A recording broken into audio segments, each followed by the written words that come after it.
करोड़ों दर्शकों का मिल रहा साथ। एमपी की बात एमपी न्यूज के साथ। मध्य प्रदेश में लगातार शिवराज सरकार कई महत्वाकांक्षी योजनाओं का सही क्रियान्वयन कर रही है और माना ही जा रहा है कि आने वाले एक पखवाड़े के बाद पंचायत चुनाव की सुगबुगाहट तेज होगी। ऐसे में क्या कुछ रणनीति होगी भारतीय जनता पार्टी की और कैसे पंचायत और ग्रामीण विकास मंत्रालय अपने चौतरफा कदम बढ़ा रहा है, तमाम मसलों पर बातचीत करेंगे। हमारे साथ मौजूद हैं मध्य प्रदेश सरकार के कैबिनेट मंत्री श्री महेंद्र सिंह सिसोदिया जी।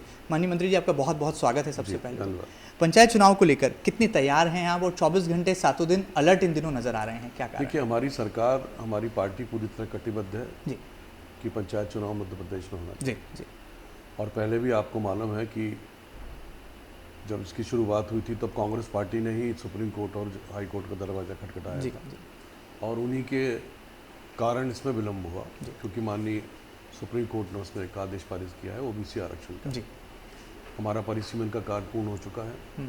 ओबीसी आरक्षण का भी हमारा पिछड़ा वर्ग आयोग इसमें लग रहा है जी। और जैसे ही वो पूर्ण होता है तुरंत चुनाव मध्य प्रदेश में होंगे।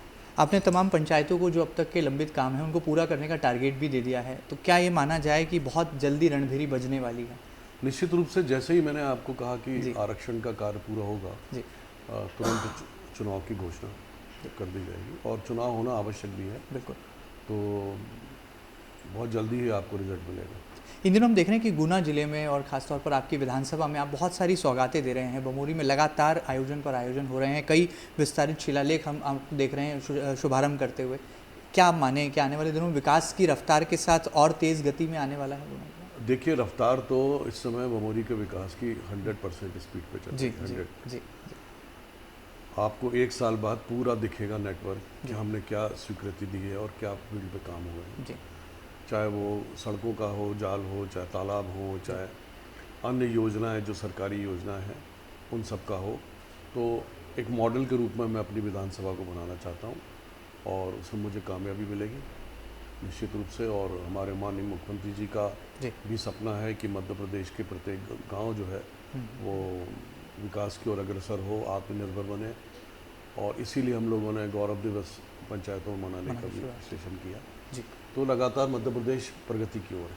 बमोरी के आप विधायक हैं और ऐसे में आदिवासियों के भी आप बड़े लाडले नेता माने जाते हैं। हमने सुना है कि किसी भी आदिवासी का दर्द आप देख नहीं पाते और जल्द ही उसे संवेदनशीलता के साथ समाधान तक पहुंचाते हैं। इसके पीछे क्या राज की बात है? आदिवासी वर्ग बहुत ईमानदार और सच्चा होता है। जी जी और मेरी विधानसभा में बाहुल्य है और मेरा शुरू से ही गरीब जनता के प्रति लगाव रहा है और मैं किसी को मना नहीं करता हूँ। और शायद मैं आपको बताऊं कि विगत कई वर्षों में मैंने 30 से 40 हज़ार ऐसे लोग हैं गरीब निर्धन जिनके पास इलाज की व्यवस्था नहीं थी, उनका निःशुल्क इलाज मैंने करवाया है। और मेरा घर तक उन लोगों से प्रेम है और जुड़ाव है। महिलाएं मुझे अपना भाई मानती हैं और मैं उनको अपनी बहनें मानता हूँ। बहुत बड़ी बात है। तो ये पार्टी का नहीं बल्कि एक परिवार जैसा रिश्ता हमारे बीच में कायम हुआ है। जी जी और यही कारण है कि जब मैं कांग्रेस में था तो वो कांग्रेस में वोट डालते थे और जब मैं भाजपा में आया तो पूरा का पूरा वोट शिफ्ट होके भारतीय जनता पार्टी में आ गया और उसका रिजल्ट भी आप सबके सामने है। तो एक ईमानदार, एक लगनशील और प्रगतिशील जाति हमारी आदिवासियों की और निश्चित रूप से उनसे मेरा बहुत लगाव है।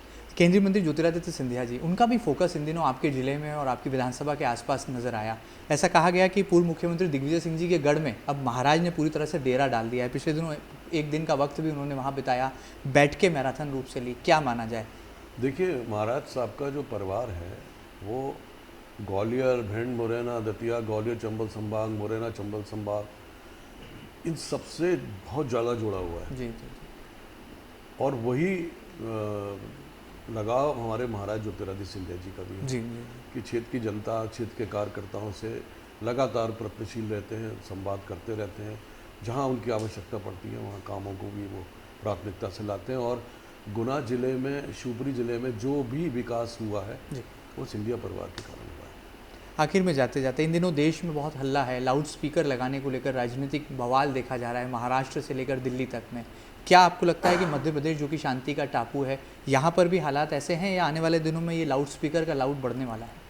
नहीं, मध्य प्रदेश में तो शांति का वातावरण है। हमारे माननीय मुख्यमंत्री शिवराज सिंह जी बहुत ही संवेदनशील मुख्यमंत्री हैं और आपने देखा होगा कि अभी ईद और जयंती पे भी सब पूरे मध्य प्रदेश में शांति का वातावरण रहा। तो मध्य प्रदेश के हालात महाराष्ट्र की तरह नहीं है, मध्य प्रदेश बहुत शांति। आखिर में जाते जाते मध्य प्रदेश की 7.5 करोड़ जनता को क्या संदेश होगा मध्य प्रदेश सरकार के पंचायत और ग्रामीण विकास मंत्री जी का? मैं मध्य प्रदेश की जनता को यही कहना चाहूँगा कि हमारे मुख्यमंत्री माननीय शिवराज सिंह जी के नेतृत्व में प्रदेश चहुमुखी विकास की ओर बढ़ रहा है।